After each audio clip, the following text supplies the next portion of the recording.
my name is Valerie Bolling, and I am the author of my current title, Together We Ride. I'm also the author of Let's Dance, which came out in 2020, and Ride, Roll, Run, Time for Fun will be released on October 4th.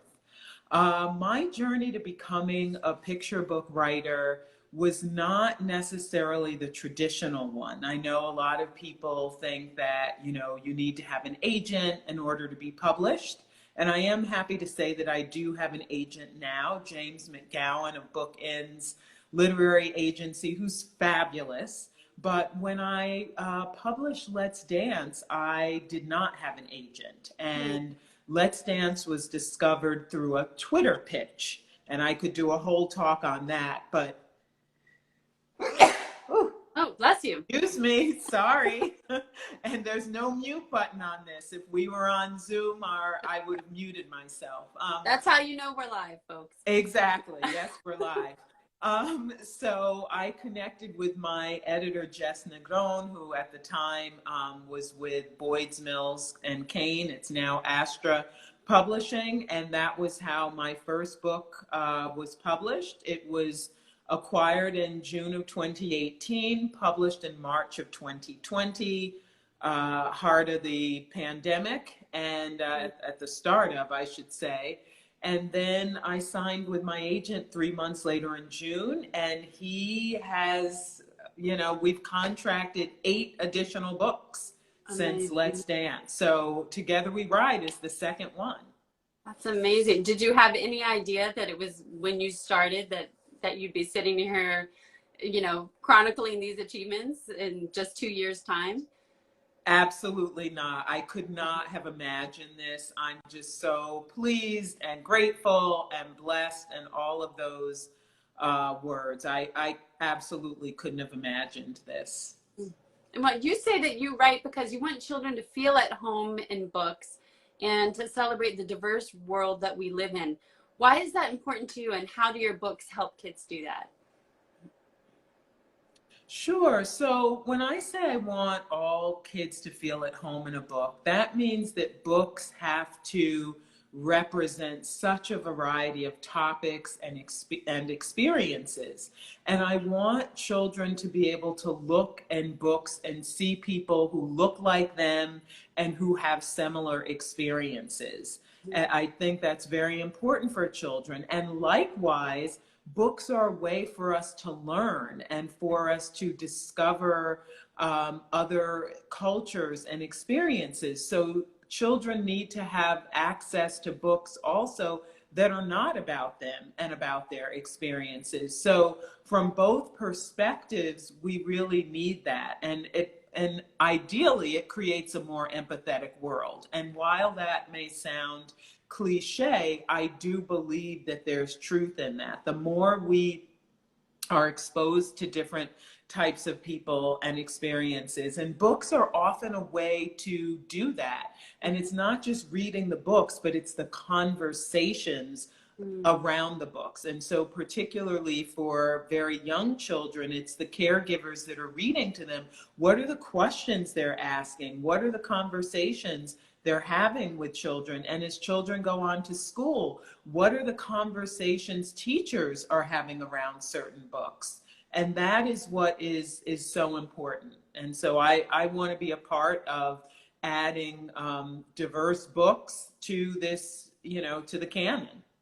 And part of it too is that your books are so joyful and they're all about connection. And just to give an example, this is your latest one, and it's about a little girl learning how to ride a bike, which is such a big milestone. And also that she's getting so much support from a loving adult, which in this case is her father. How do you go about choosing your topics? Yeah, so I think for that book and for Let's Dance, it was really about what I saw around me. I noticed whenever music's turned on, people, regardless of age, start to move, even if they're, sitting in their car or standing and cooking at the kitchen, the foot is tapping or the head is bopping, something like that. And so I just thought it would be fun to write a book about that experience, that dance is something we all, not, it's never all, but a lot of people enjoy. It's something we can come together and do regardless of our background, and just to celebrate. And it's also a great way to celebrate and highlight different cultures and different types of people dancing as well. And for Together We Ride, that came about because I was just, looking at what kids were doing in my neighborhood as I was taking walks, daily walks during the COVID shutdown with my husband. And in particular, there was a young girl, Maeve, who at the time was 4, and she had learned how to ride a bike by herself, which is highly unusual for someone who's 4 years old. I mean, she was turning 5 in May, but that's really quite young. And her mom said, well, we've been home and she's had a lot of time to learn how to ride a bike. And I thought, this is such an important milestone in a young child's life. Why don't I write a book about that? And so I did. That's beautiful. And you were talking about the conversations that people have around books, and I know that's important to you because you've been an educator for almost 30 years. And you've also talked about how, reading, but also kids learning how to write, and that some of your most rewarding moments in the classroom were helping kids learn how to write. Why is that so powerful for kids to be able to express themselves through writing? I just think when it is a skill that you will have for life and that you will use constantly. If you want to write a love letter or a love poem to someone, I often have encouraged students to, for Mother's Day, for Father's Day, for Valentine's Day, special occasions, write a letter, write a note, let the person know how much they mean to you. Also, when there is, I want them to be politically active as well, and to share their opinions, and to be able to write and express what it is you want and why you want it, or why you believe in something, and know how to find the support, the citations and so forth, to make your point really clear and to make your point strong. Those skills are just, as I said, life skills. But I also want students to enjoy it. And in my classroom, we entered a lot of writing contests, local, national, and I had students win awards, and they were so excited. I mean, to start out the year not believing that they were writers, and to see that that they could do this writing thing and be accomplished and celebrated for it.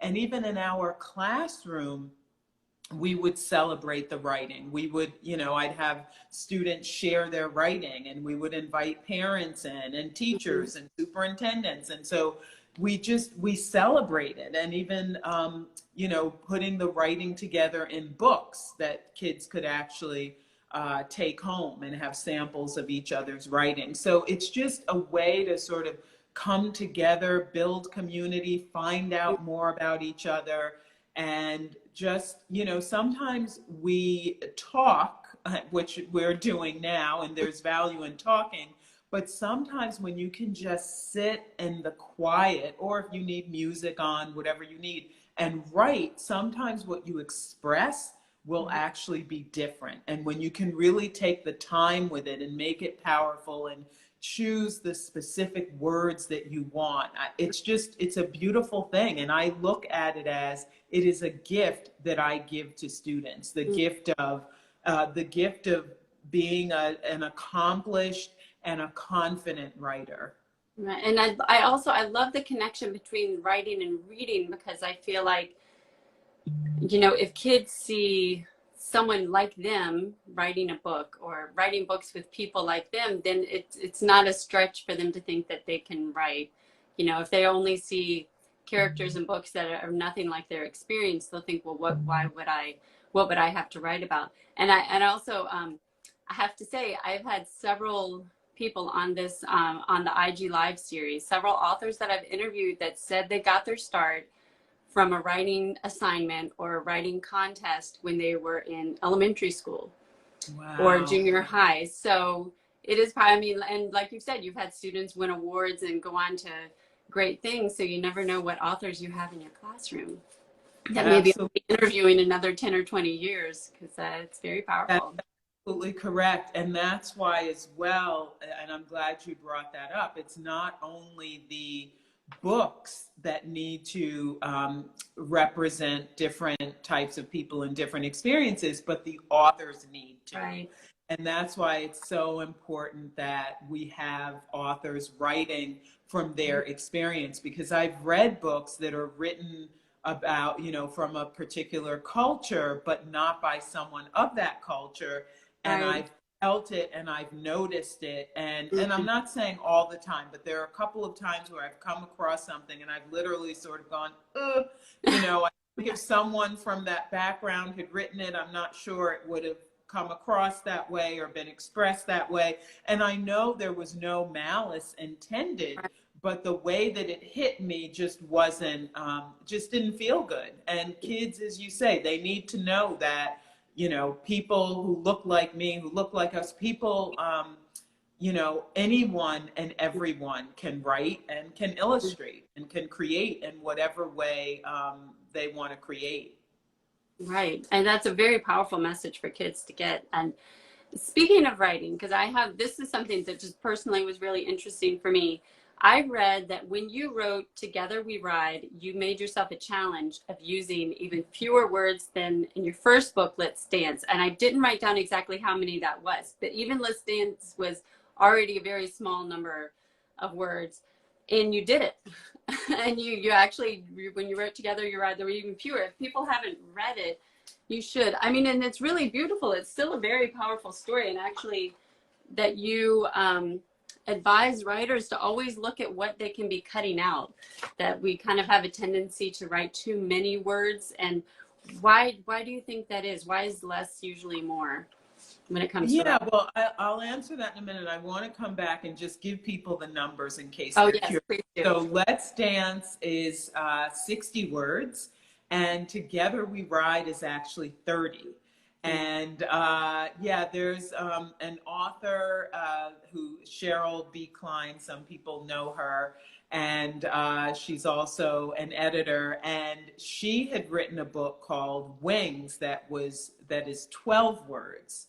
Okay. And I was trying to see how few words can I use. I didn't get that number, but I did, you know, I cut the number of words in Let's Dance in half. And the other challenge I had set for myself was to have all of the words have the same end rhyme. So all of the words rhyme with ride. So Right. I accomplished that as well, except for one cheat. If you read the book, you'll find it. And what I didn't realize until I actually held the book in my hands is that the cheat actually occurs on the page where the climax of the book occurs. And so I thought, well, gee, if I'm you're going to going have to to have go a back cheat, and reread it. yeah, if you're going to have a cheat, that's the place to have it. But the reason I think cutting words is so important, and admittedly I do better at that in my writing than I do in my speaking.